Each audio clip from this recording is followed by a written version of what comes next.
Jadi recovery dari cedera itu gimana? Ya kalau misalnya untuk recovery dari cedera itu saya cuma berobat karena saat itu Bapak SBY menanggung biaya pengobatan saya di Jakarta. Oke. Jadi beliau mengundang sana, tiba-tiba di sana cedera ya? Enggak, kalau misalnya yang undang bukan beliau karena kemarin itu saya ada ikut peringatan tsunami di Jakarta, peringatan tsunami di Aceh.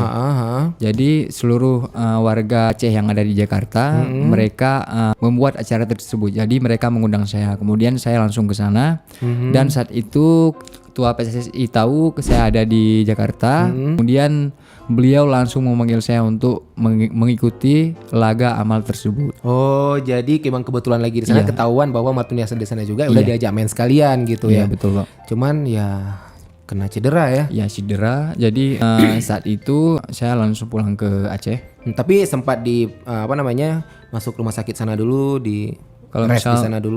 untuk masuk rumah sakit saya menolak karena waktu itu kebetulan orang tua saya lagi sakit. Di sini. Iya, makanya di Aceh. saya memilih untuk berobat di Aceh aja. Demi orang tua ternyata.